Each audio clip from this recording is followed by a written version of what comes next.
President Musharraf has continued to stay in office is the lack of unity that we've witnessed among the opposition parties. And the minister will of course take credit for that, that they've been able to engage parts of the opposition with them, whereabouts sort of rumors of a underhand or a back channel deal going on with the People's Party, which has been dismissed by both sides as nothing but disinformation.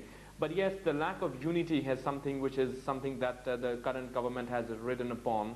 And what is being expected right now from this APC is that some kind of consensus can emerge. And as far as I understand, the meeting has just concluded its last session. And there is a strong degree of likelihood that such a unanimous declaration may emerge, although it's still too early to say. All right, well, let's bring in back Tariq Azim there in Islamabad, because I want to ask you, there is concern, though, that once elections are held, any alliances that are formed here will possibly break apart. I mean, do you think the opposition parties have found it hard to create any kind of real structure to challenge the president? Well, that has been their problem in the past.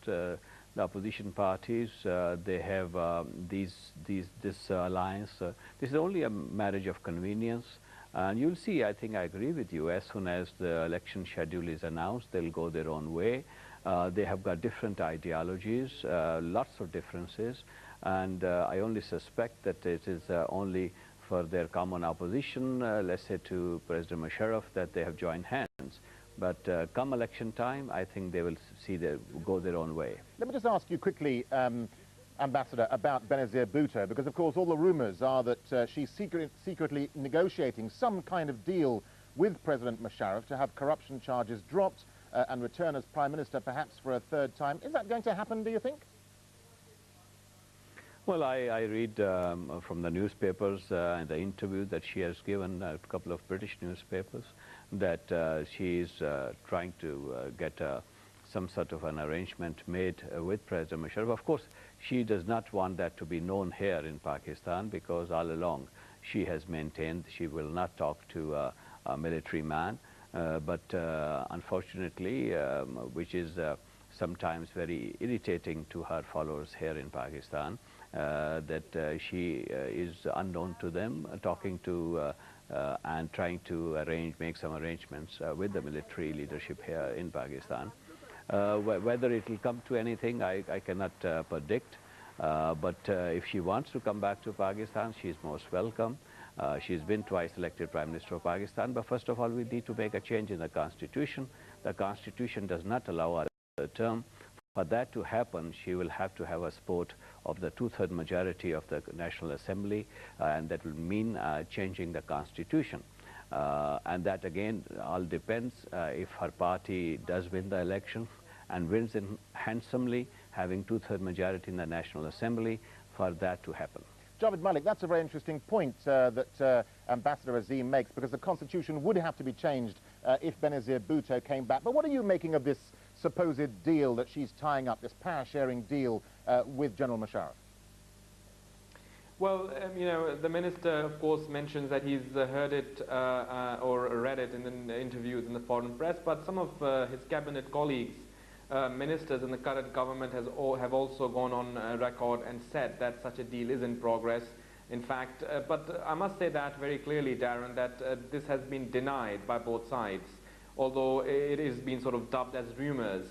In terms of the real issues here at the moment, if I may, is that whilst the minister, of course, paints a picture whereby he says that it's a marriage of convenience, calling that, of course, to the opposition, but many analysts do feel that the current government is also a marriage of convenience, where people have united together primarily to stay in power. And the current government, of course, comprises of some of the colleagues of the former Prime Minister Benazir Bhutto and some of the former Prime Minister Nawaz Sharif, and of course others that are maybe more independent. But the challenges that are facing the current government are not just limited to the opposition parties conference that is taking place in London, but also you may have noticed that the Lal Masjid crisis, which is, of course, we've been seeing a standoff at the siege in this mosque in Islamabad, which is of course now on its 7th day.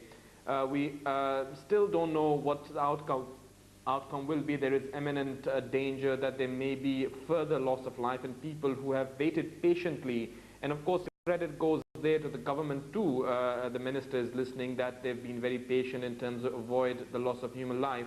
But it's imminent that this may happen, and how would that, what kind of a reaction that might attract among the people is something that remains to be seen. And secondly, the judicial crisis, something which has been ongoing, and we discussed it in this program a few days ago. We are expecting that a decision may be likely in this judicial crisis in the next couple of days, which may also throw further challenges to the president and his government. Okay, well, let's bring him back, Ambassador Azim there in Islamabad, because President Musharraf, as Javed Malik was suggesting there, he's battling his worst domestic